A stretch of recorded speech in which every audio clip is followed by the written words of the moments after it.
Hi everyone. Mindset hack for today.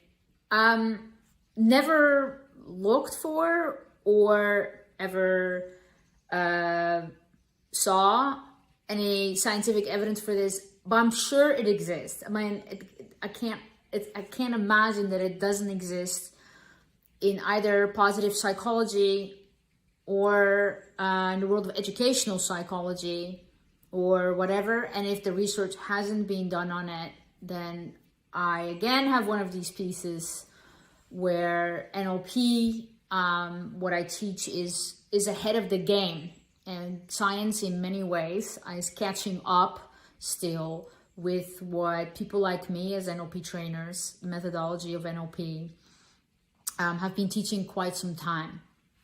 I was just talking to a friend of mine who is putting a workshop together and was asking me a lot of questions about future pacing. And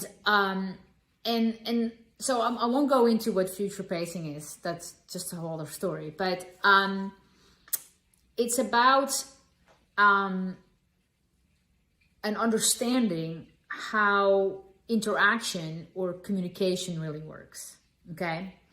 So when we are communicating or we're interacting for whatever, in whatever context or whatever time frame, is that you're putting someone in an emotional state all the time. You cannot not communicate. You're always verbally and non-verbally communicating, whether you're aware of that or not, right? So the problem is we often aren't aware of it. Yeah, so, well, problem number one, which is like, this is like a double mindset hack. Problem number one is that because we're not aware of it, we're like, let's say outside, and we're all having all kinds of thoughts, emotions, feelings, and we may even be stressed from whatever we have been thinking of or whatever we experienced in traffic, or we maybe had to rush. And we bring that emotion into the room.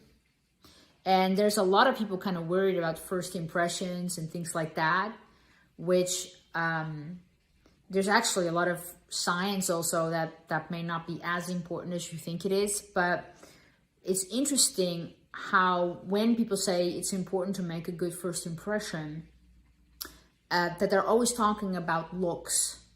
You know, they're always talking about that you need to dress a certain way or have the perfect handshake or whatever. Where nobody's ever mentioned to me in any case, and I think more important, is that you make sure that you're in the right emotional state. Because if you walk into the room in the right emotional state, then you are verbally and non-verbally going to display that. You know, and with that becomes your communication.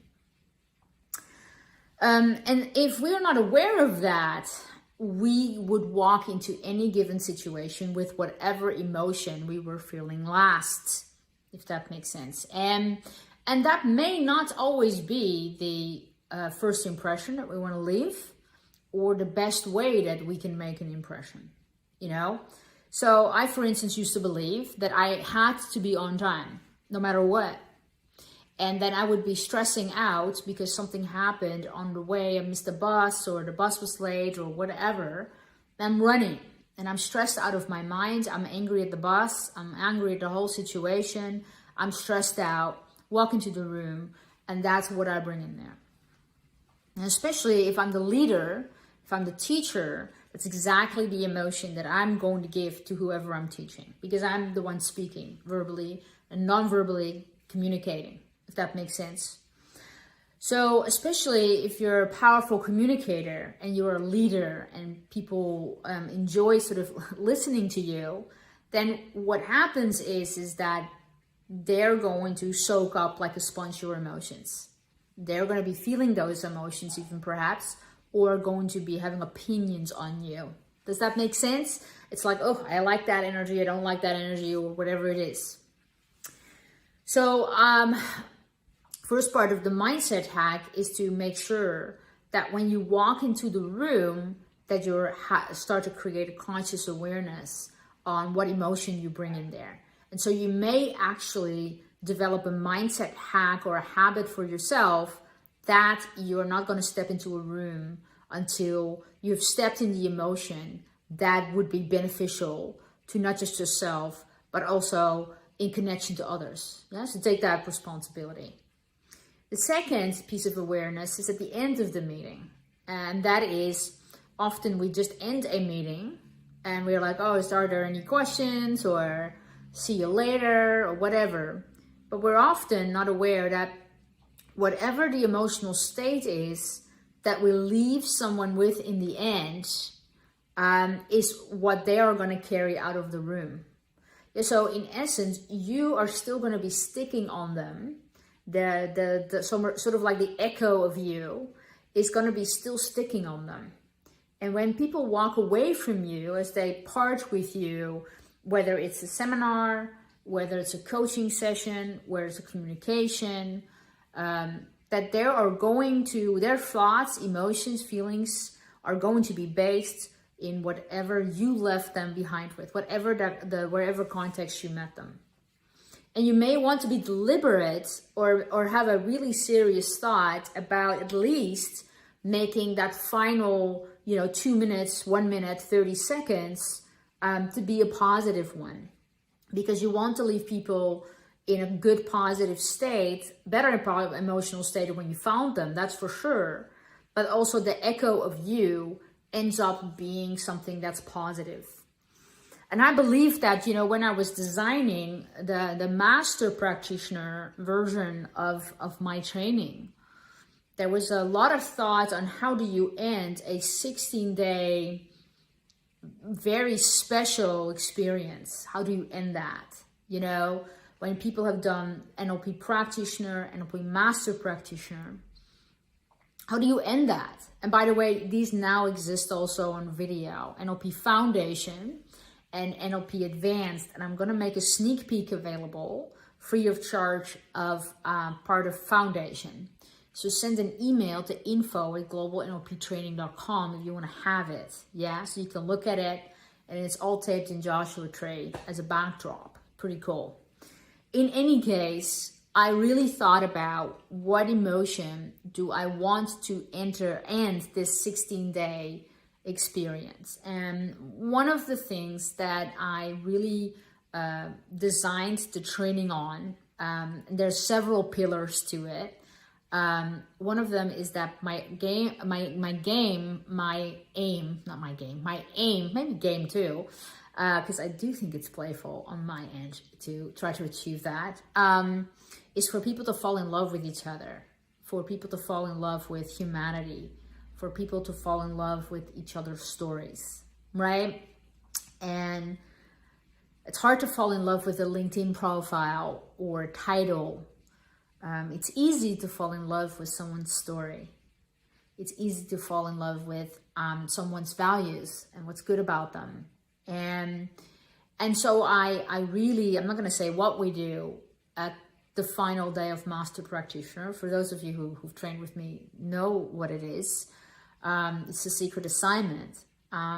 But the bottom line is I wanted for the class to end in a space of love for the group and love for people's personal stories and people's personal transformation, and to leave the training behind in an understanding that there is a sacred space that we all shared where we're all interconnected. And that's why we also end in a circle. We do this activity that people have been preparing for a good week before that time, where that interconnection and relationships are in essence celebrated. So in essence, I think it ends on love. I think it ends on love. Yeah, I think it ends on connection and love. I mean, I wanted to end in that sense of space where it wouldn't end to be about me per se, but it would end into the love affair that we all had with each other in those 16 days. And I think that there's magic in that, And so that was deliberate. I thought about what emotion do I want out there, and that's it. So think about these things. That was the mindset hack for today. Be sure again to email me if you want to have a sneak peek of my training online for free. Email. Please don't do the private message thing. You know, I will check out Instagram, by the way, for private messages. That I will allow. At Global NLP Training is where you can find me on Instagram. Otherwise, I have no idea what day it is right now. Whoops. I do mindset hacks from Monday, Tuesday, Wednesday, and Thursday. And then at 9 o'clock in LA, noon Miami, 6 p.m. in Amsterdam, and midnight on Bali, because those are my NLP training destinations. So it's Wednesday today, then I'll see you tomorrow. But if it's Thursday today,